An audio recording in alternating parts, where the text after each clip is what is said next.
नमस्कार मित्रांनो, आज आपण इयत्ता 6वीमधील इतिहास या विषयाचा दुसरा धडा बघणार आहोत. धड्याचं नाव आहे इतिहासाची साधने. तर मित्रांनो, तुमच्या घरात असलेल्या आजी आजोबांच्या काळातील वस्तूंची यादी तुम्ही तयार करा.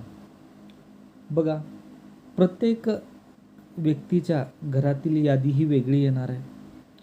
ही जी यादी आहे आता म्हणजे जसे स्थान बदलतील, म्हणजे काही मुलं कोकणातील असतील, काही मुलं मराठवाड्यातील असतील, काही मुलं विदर्भातील असतील, काही मुलं कर्नाटकमधील असतील, काही गुजरातमधील असतील, काही मुलं मध्य प्रदेशमधील असतील.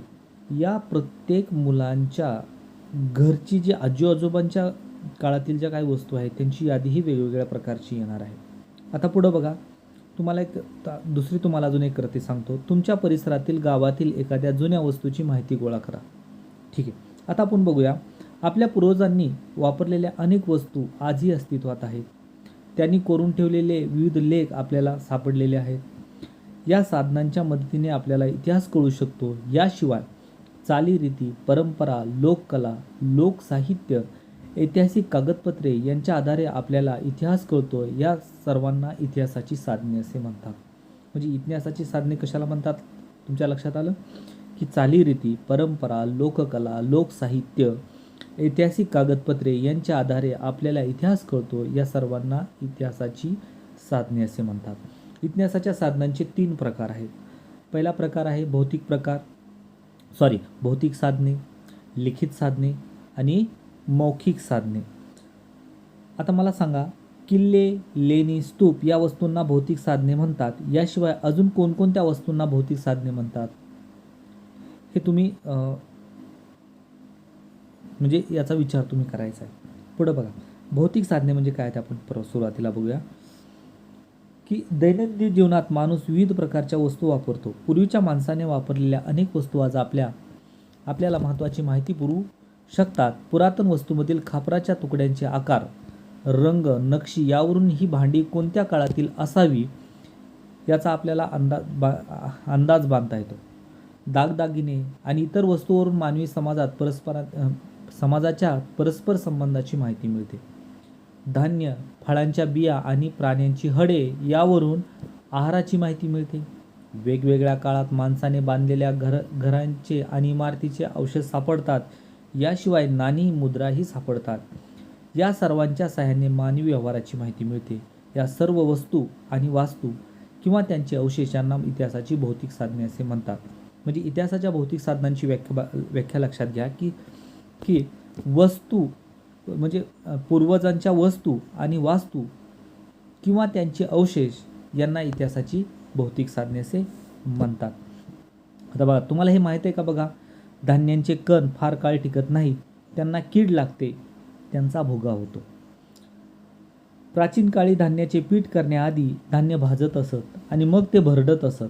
धान्य भाजताना त्याचे काही कण अधिक भाजले गेले की जळले तर ते टाकून किंवा जळले तर ते टाकून दिले जात. असे कण वर्षानुवर्ष टिकून राहत. ते उत्खननात सापडतात. त्यांची प्रयोगशाळेत तपासणी केली असता ते कोणत्या धान्याचे कण आहेत हे आपल्याला ओळखू येते. तर इतिहासाच्या भौतिक साधनांची उदाहरणं जर तुम्ही बघितली तर इतिहासाच्या भौतिक साधनांची उदाहरणं आपण बघूया. वस्तूमध्ये त्यांची उदाहरणं कोणती कोणती आहेत? एक आहे गुहाचित्रे, मातीची भांडी, मातीची शिल्पे, मणी, रत्ने, दागदागिने, दगडी शिल्पे, धातूच्या वस्तू, नाणी, शस्त्रे. आणि वास्तूमध्ये बघूया, भौतिक साधनं जी आहेत त्याच्यातल्या वास्तू कोणत्या कोणत्या आहेत बघा. गुहा, घरे, स्तूप, लेणी, मंदिरे, चर्च, मशिदी, स्तंभ इत्यादी ह्या ज्या वास्तू आहेत ते इतिहासाची कोणती साधने आहेत? भौतिक साधनं आहेत. आता पुढे बघूया, इतिहासाची लिखित साधने. मंदिराच्या भिंती, लेण्यांच्या भिंती, शिळा, ताम्रपट, भांडी, कच्च्या विटा, ताडपत्रे, भुर्जपत्रे इत्यादीवर कोरलेल्या लेखांचा समावेश लिखित साधनामध्ये होतो. मध्ये बघा, लिखित साधनामध्ये कशा कशांचा समावेश होतो की मंदिराच्या भिंती, लेण्यांच्या भिंती, शिळा, ताम्रपट, भांडी, कच्च्या विटा, ताडपत्रे, भुर्जपत्रे इत्यादी कोरलेल्या लेखांचा समावेश लिखित साधनामध्ये होतो. भुर्जपत्रे म्हणजे काय ते बघूया आपण. भुर्जपत्र हे भुर्ज नावाचं जो काही वृक्ष आहे त्याच्या सालीपासून बनवलेले जाते आणि हा जो वृक्ष आहे भुर्ज नावाचा तो काश्मीरमध्ये सापडतो. आता आपण इतिहासाच्या लिखित साधनांची व्याख्येकडे बघूया. बघा, अश्मयुगातील माणसाने त्याच्या जीवनातील अनेक प्रसंग आणि भावना चित्रातून व्यक्त केल्या आहेत. हजारो वर्ष उलटण्यानंतर माणसाला लिहिण्याची कला अवगत झाली. माणूस सुरुवातीला प्रतीके, चिन्हे यांचा वापर नोंदी ठेवण्यासाठी करत असे. त्यापासून लिपीचा विकास होण्यास हजारो वर्ष जावी लागली. सुरुवातीच्या काळात खापरे, कच्च्या विटा, झाडाची साल, भुर्जपत्रे यासारख्या साहित्याचा लिहिण्यासाठी उपयोग केला जायचा. अशा प्रकारच्या साहित्यावरील मजकूर एखाद्या अंकुजीदार साधनाने कोरलेला असे. अनुभव व ज्ञान जसजसे वाढत गेले तसतसे त्याचे विविध पद्धतीने लेखन करण्यास सुरुवात झाली.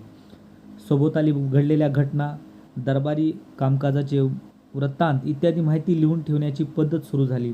अनेक राजांनी आपल्या आज्ञा, निवाडे, दानपत्रे दगडावर किंवा तांब्याच्या पत्रावर कोरून ठेवलेली आहेत. कालांतराने वाङ्मयाचे अनेक प्रकार निर्माण झाले.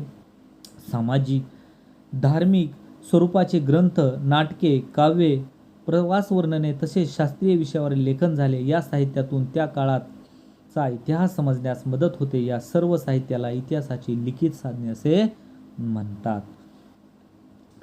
बघा, इतिहासाच्या लिखित साधनांची उदाहरणं आपण बघूया. हडप्पा लिपीतील लेख, वैदिक साहित्य, मेसोपोटेमियामधील इष्टकालेख, महाभारत, रामायण यांच्या हस्तलिखित पोथ्या, जैन, बौद्ध साहित्य, ग्रीक इतिहासकार आणि प्रवाशांचं लेखन, चिनी प्रवाशांचं प्रवास वर्णन, व्याकरण ग्रंथ, पुराण ग्रंथ आणि कोरीव लेख यांचा समावेश कशामध्ये होतो? लिखित साधनामध्ये होतो. आता आपण इतिहासाची मौखिक साधने बघूयात. त्या अगोदर आपण तुम्हाला एक कृती करण्यासाठी सांगतो मी. तुमच्या परिसरातील गावातील वस्तू संग्रहालयाला भेट द्या. तेथे कोणत्या कोणत्या वस्तू आहेत यावर निबंध लिहा. आता प्रत्येक ठिकाणी सरकारने काय केलेले, पुराणवस्तू संग्रहालयांची स्थापना केलेली आहे. त्या पुराणवस्तू संग्रहालयामध्ये जुन्या काळातील अनेक वस्तू तुम्हाला पाहायला मिळतील. त्या वस्तू जर तुम्हाला पाहिल्या, म्हणजे तुम्ही जर त्या वस्तू पाहिल्या तर तुम्हाला त्या संदर्भातलं ज्ञान, म्हणजे त्या काळातलं कोणत्या पद्धतीने या वस्तूंचा वापर करत असतील किंवा म्हणजे ह्या वस्तू त्या काळामध्ये कशा पद्धतीने होत्या हे तुमच्या लक्षात येईल. आता इतिहासाची मौखिक साधने बघूया आपण. ओव्या, लोकगीते, लोककथा यासारखे साहित्य लिहून ठेवलेले नसते. बघा, त्यांच्या ज्ञातकर्ता माहीत नसतो, तो अज्ञात असतो. पिढ्यानपिढ्या जतन झालेले हे साहित्य पिढ्यानपिढ्या जतन झालेले असते. अशा साहित्याला मौखिक परंपरेने जतन झालेले साहित्य असे म्हणतात. ओव्या, लोकगीते, लोककला यासारखे लोकसाहित्याचे प्रकार यांचा त्यात समावेश होतो. अशा प्रकारच्या साधनांना इतिहासाची मौखिक साधने असे म्हणतात. आता ओव्यामध्ये जर बघितलं, पांडुरंग पिता, रुक्मिणी माझी बया, आषाढ वारी येला, पुंडलिक आला न्याया. आता ही जी काही ओवी आहे, ह्या ओवीचा कोण करताय काय ते माहीत नाही, पण ही ओवी आहे आणि चांगल्या प्रकारची ओवी आहे. दुसरी एक बघा लोकगीत आहे. महानगरी उज्जैनी, लई पुण्यवान दानी, ते नांदत होता राजा, सुखी होती प्रजा, तिने लोकी गाजा वाजा, असा उज्जैनीचा इक्राम राजा. याच्यामध्ये इक्राम म्हणजे विक्रमादित्य राजा, उजनी म्हणजे उज्जैनी. तर हे जे काही लोकगीत आहे हे लोकांच्या तोंडावर आहे. हे पिढ्यानपिढ्या या पिढीकडून त्या पिढीकडं, त्या पिढीकडून त्या पिढीकडं आलेलं आहे, पण याचा कर्ता आपल्याला माहीत नाही. तर इतिहासाच्या मौखिक साधनामध्ये बघा, प्राचीन भारतातील मौखिक परंपरेने जपलेले वैदिक, बौद्धिक आणि जैन साहित्य आता लिखित स्वरूपात उपलब्ध झालेले आहे. त्याचे रूपांतर आता लिखित स्वरूपात झालेले असले तरी त्याची पठणाची परंपरा अजूनही सुरू आहे. मौखिक स्वरूपातील त्या साहित्याचा उपयोग जेव्हा इतिहास लेखनासाठी केला जातो तेव्हा त्याचा समावेश मौखिक साधनामध्ये होतो. आता प्राचीन भारताच्या इतिहासाची साधनं आपण बघूयात. बघा, अश्मयुगीन काळापासून इसवी सनाच्या 8व्या शतकापर्यंतचा कालखंड हा भारताच्या इतिहासाचा प्राचीन कालखंड मानला जातो. भारतातील अश्मयुगाविषयी माहिती पुरातत्वीय उत्खननातून मिळते. त्या काळात लिपीचा विकास झाला नव्हता. 1500 पासूनच्या प्राचीन इतिहासाविषयीची माहिती वेद मांडव्यातून मिळते. सुरुवातीस वेद हे लिखित नव्हते, ते मुखोद्गत करण्याचे तंत्र प्राचीन भारतीयांनी विकसित केले होते.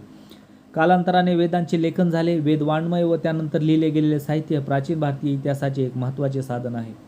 यामध्ये ब्राह्मण ग्रंथ, उपनिषदे, आरण्यके, रामायण, महाभारत ही महाकाव्ये, जैन व बौद्ध ग्रंथ, नाटके, काव्ये, शिलालेख, स्तंभालेख, परकीय प्रवाशांची प्रवास वर्णने इत्यादींचा समावेश होतो.